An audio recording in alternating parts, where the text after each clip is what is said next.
Many Christians think that Old Testament faith was characterized by life lived under the incredibly strict laws of Moses, whereas only in the New Testament do we first see God's wonderful grace at work.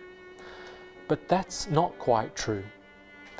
While the topics of grace and our freedom from the law certainly are major topics of the New Testament's good news, we do still find these important ideas in the Old Testament too.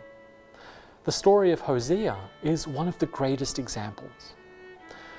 Under the Old Testament laws of Moses, the punishment for adultery was strict and clear. That punishment was death.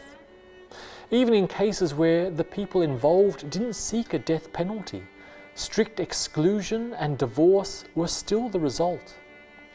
Most ancient Israelites understood the seriousness of adultery, the hurt it brought into family relationships, and they approved of Moses' harsh punishments. That's what makes the story of Hosea so strange and yet also so beautiful.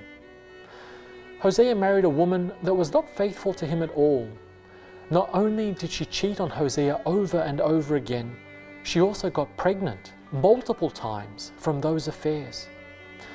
In a marriage relationship, it's hard to imagine a break of trust more completely devastating than that. The law of Moses allowed Hosea to demand stoning and death for his unfaithful wife. And we can be sure that Hosea's neighbors and friends would have supported that decision. But amazingly, Hosea refuses to demand death. Instead, he expresses his continuing love for his adulterous wife, calling her to come back home to him. That's an incredibly forgiving attitude we couldn't imagine having in our own broken relationships.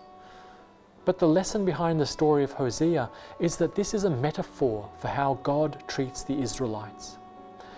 God and the Israelites are also in a broken marriage, and like Hosea's wife, the Israelites have repeatedly been unfaithful to God.